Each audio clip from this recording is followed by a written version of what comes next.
Welcome to MBTV news. MLA doctor Nelavala Vijayasree ఆధ్వర్యంలో మంగళవారం సూళ్లూరుపేట నియోజకవర్గంలోని 63 అనారోగ్య బాధిత కుటుంబాలకు ప్రభుత్వం ఆమె ద్వారా ముఖ్యమంత్రి సహాయ నిధి చెక్కులుగా 42,71,560 రూపాయలు పంపిణీ చేయగా లబ్ధిదారులు సంతృప్తి వ్యక్తం చేశారు. ప్రభుత్వం ఎంతో కొంత సహాయం చేసి కొంచెం అందరినీ ఆదుకున్నారు. మరి ఇది ఎప్పుడు కూడా ఎంత ప్రభుత్వంలో సీఎంఆర్ఎఫ్ అంటే అసలు ఎవరికి ఇచ్చేది ఎక్కడ కూడా తెలియకుండా పరిస్థితి ఉంది. మరి ఈరోజు మన ఎమ్మెల్యే గారు కానీ సీఎంఆర్ఎఫ్ మరి రుణం మీద ఎప్పుడు కూడా దానికి ఇంట్రెస్ట్ చూపించి మరి మనకి అమలు చేస్తున్నారు. 2019లో కూడా చంద్రబాబు నాయుడు గారు ముఖ్యమంత్రిగా ఉన్నప్పుడు 1,500 కోట్ల రూపాయలు ఈ సీఎంఆర్ఎఫ్ చెక్కుల ద్వారా ప్రజలకి అందించడం జరిగింది. అదేవిధంగా మళ్ళీ ఆయన ముఖ్యమంత్రి అయిన నాకు తెలిసి last time CM relief fund చెక్లు ఇచ్చి నెల కూడా అవ్వలేదు, ఇంకా మనం నెల కూడా కాలేదు. 79 లక్షల రూపాయలకి ఇచ్చాం పోయినసారి నవంబర్ 15వ తేదీ.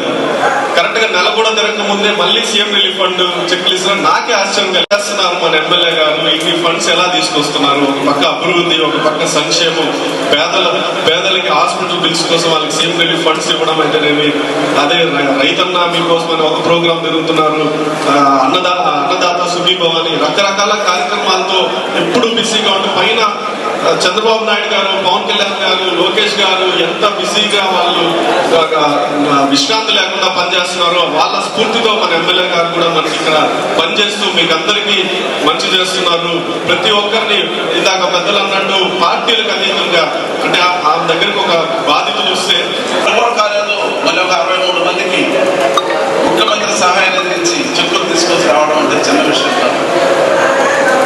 గత ప్రభుత్వం ఏ ఒక్కరికి సీఎంఆర్ఎఫ్ ఇచ్చిన దాఖలా లేదు.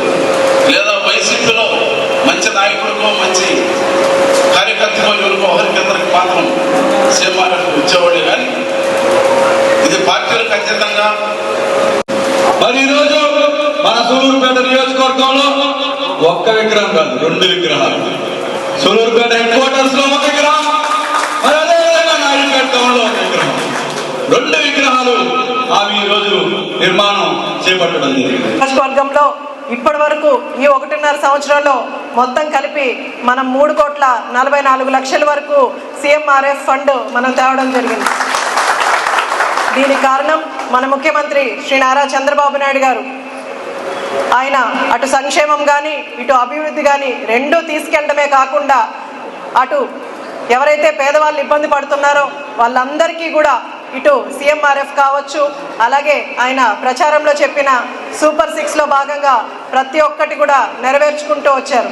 మీరే చూసుంటారు, మన ముఖ్యమంత్రి వర్యులు శ్రీ నారా చంద్రబాబు నాయుడు గారు అధికారంలోకి వచ్చాక ఆయన చెప్పిన పెన్షన్లు కూడా 1000 రూపాయలు పెంచి 4,000 చేసి ఇప్పుడు ఓన్లీ మన నియోజకవర్గం మాత్రమే 17 కోట్ల వరకు మనము పెన్షన్లు నియోజకవర్గం మొత్తం డిస్ట్రిబ్యూట్ చేస్తున్నాం.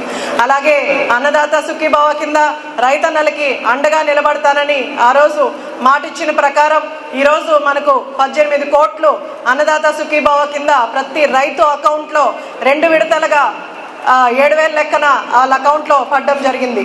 అలాగే 3వ విడత కూడా సంక్రాంతి అప్పుడు ఎన్నో సంక్షేమ పథకాలు కానీ అలాగే పేదవారు అలాగే నిలబడిపోకూడదు, వాళ్ళకి సొంత ఇంటి కళ నెరవేరాలని ఈరోజు ప్రతి ఒక్క పేదవాడికి కూడా హౌసెస్ అన్నీ కూడా శాంక్షన్ చేసి మన నియోజకవర్గంలోనే అన్ని మండలాల్లో కూడా అన్ని గ్రామాల్లో హౌసెస్ మొన్న నేను దొరవరసత్రలో గ్రీవెన్స్ ఏర్పాటు చేస్తే ఒక్కరు కూడా ఇల్లు కావాలని రాలేదు. అలా మన నియోజకవర్గం మొత్తం కూడా చంద్రబాబు నాయుడు గారు ఆదేశాల మేరకు ప్రతి ఒక్కళ్ళు ఏ పేదవాడి ఇల్లు అడిగినా కూడా ఈరోజు శాంక్షన్ చేసేలాగా అందరం కూడా పనిచేస్తున్నాం. ఇలాగా ప్రతి ఒక్కటి కూడా పేదవాడికి అండగా నిలబడుతూ చంద్రబాబు నాయుడు గారు ముందుకెళ్తున్నారు. ఆయన ఆదేశాల మేరకే ఈరోజు సీఎంఆర్ఎఫ్ కూడా పేదవాడు మా ఇంటికి వచ్చి వాళ్ళు ఆర్థికంగా నష్టపోయిన వాళ్ళు వచ్చి ఈరోజు బిల్స్ అందిస్తే వాళ్ళందరికీ కూడా సీఎంఆర్ఎఫ్ పెట్టి పార్టీలకు అతీతంగా మన ఇంటికి వచ్చిన ప్రతి ఒక్కరికి కూడా సీఎంఆర్ఎఫ్ ఈరోజు చెక్కులు అందజేస్తున్నాం. లబ్ధిదారులందరూ కూడా ఈ విషయాన్ని గుర్తుపెట్టుకోవాలి. మంచి నాయకుడు రాష్ట్రంలో ఉంటే ఎంత అభివృద్ధి చెందుతుందో, లేదా పేదవాడికి ఎంత సహాయం పొందుతారో, లేదా పేదవాడు ఎంత సుఖంగా ఉంటాడో అందరు కూడా ఆలోచించాలి. చుట్టుపక్కల వాళ్ళకు కూడా చెప్తే వాళ్ళకి సహాయ నిధి కావాలన్నా మన దాకా వస్తారు. అలాగే ఒక మంచి నాయకుడు రాష్ట్రంలో కంటిన్యూస్గా ఉంటేనే అభివృద్ధి చెందుతుంది.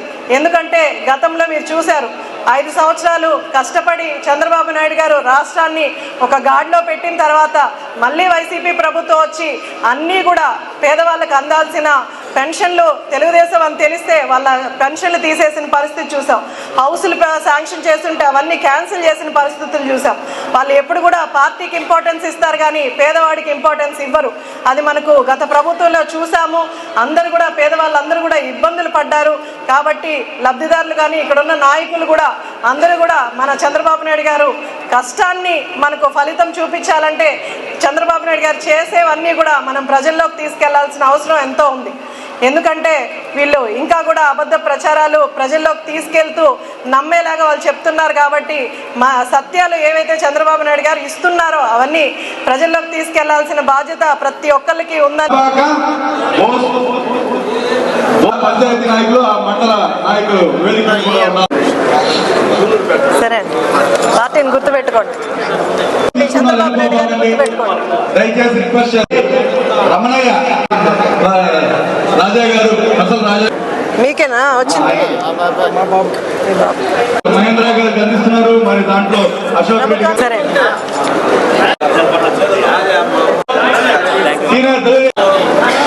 గారిని గుర్తుపెట్టుకో, పట్టుకోండి, చెక్ పట్టుకోండి. సరే ప్రభుత్వాన్ని చంద్రబాబు నాయుడు గారిని గుర్తుపెట్టుకోండి. మరి హరిప్రసాద్, మన చంద్రబాబు నాయుడు గారిని, మన ఎమ్మెల్యేని గుర్తుపెట్టుకోవాలన్నా ప్రభుత్వాన్ని గుర్తుపెట్టుకోవాలి. చంద్రబాబు నాయుడు గారిని గుర్తుపెట్టుకోవాలి. 56 మరి ఇదేనా గుర్తుపెట్టుకోండి, పట్టుకోండి. చెట్టు సుబ్రహ్మణ్యం రండి 45,700 రూపాయలు పట్టుకోండి.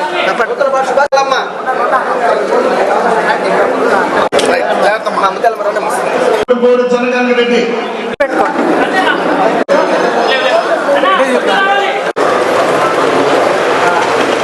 చంద్రబాబు గారి నాయకత్వం, చంద్రబాబు గారి నాయకత్వం, చంద్రబాబు గారి నాయకత్వం.